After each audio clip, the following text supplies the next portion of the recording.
guys, this is Admin Rich. I recall Vice President Sara Duterte's statement that she had designated herself or assigned herself as the designated survivor. Attend ka sa sauna? No. Okay. No, I will not attend the sauna. I am appointing myself as the designated survivor. You know, this statement drew negative reactions from netizens who interpreted it as a threat to the president's life. However, the president let it pass. Secondly, she said on a video that she would exhume the body of the late President Ferdinand Marcos Sr., the great president of the Philippines, and threw it into the West Philippine Sea. And, my God, she imagined herself beheading the president of the Philippines. Gusto ko tanggalin yung ulo niya ba? Imagined myself cutting his head. Isang beses sinabihan ko talaga si Senator Amy. Sabi ko sa kanya, kung hindi kayo tumigil, huhukayin ko yung tatay ninyo. Itatapon ko siya sa West Philippine Sea. But again, PBBM overlooked this. Thirdly, she said, guys, on a video, that she contacted an assassin to kill the president, the First Lady and Speaker Martin Romualdez. Nausap na ako na tao. Sinabi ko sa kanya, kapag pinatay ako, patayin mo si BBM, si Lisa Araneta, at si Martin Romualdez. No joke. No joke. Nagbilin na ako, ma'am. Pag namatay ako, sabi ko, huwag ka tumigil hanggang hindi mo mapatay sila. And then he said yes. The same person who previously assigned herself as designated survivor is now hiring or hired a killer to carry out the murders. Take note, guys, the assassin will do the order if she was killed. One person killed, but she ordered the killer to eliminate 3 lives. This is horrible and evil. She shows a disregard for human lives. Guys, the president therefore could no longer tolerate it, as it had gone too far and eliminating people is apparently simple for her. We never imagined having a vice president so utterly evil.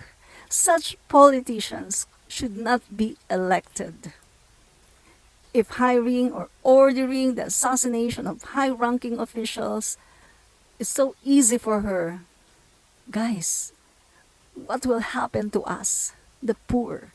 If she cannot respect the president, the highest leader in the country, how can she respect us, the poor? Nakakabahala ang mga pahayag na narinig natin itong mga nakarang araw.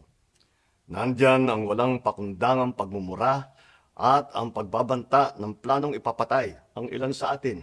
Kung ganun na lang kadali ang pagplano sa pagpatay ng isang presidente, paano pa kaya ang mga pangkaraniwan na mamamayan? Yang ganyang kriminal na pagtatangka ay hindi dapat pinapalampas. Yan ay aking papalagan. As a democratic country, we need to uphold the rule of law.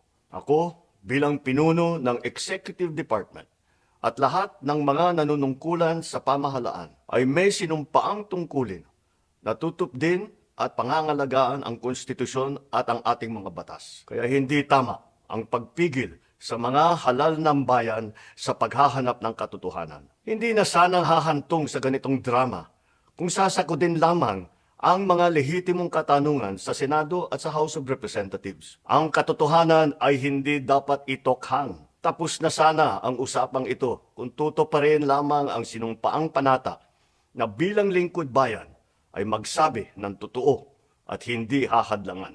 Imbis na diretsahang sagot, nililihis pa sa kwentong chicheria.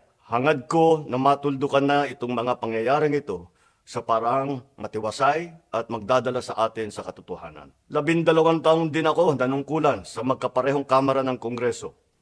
Batid ko ang kapangyarihan iginawad sa kanila ng taong bayan at ng ating konstitusyon. Dahil dito, iginagalang ko ang kanilang gawain bilang isang independenteng sangay ng ating republika. Kahit ang buong executive branch, lahat ng mga ahensya ay hindi nakakaligtas at parating sumasailalim sa kanilang masusing pagsusuri. Bilang isang bansa, marami tayong mga paghamon na dapat harapin at mga suliraning dapat bigyan ng lunas. Sa kabila ng mga pambabatikos, nakatuon ang aking pansin sa pamamahala. Ngunit, hindi natin ikokompromiso ang rule of law. Kailangan manaig ang batas sa anumang sitwasyon, sino man ang tamaan. Kaya hindi ko hahayaan magtagumpay ang hangarin ng iba na hatakin ang buong bansa sa burak ng politika. Igalang natin ang proseso.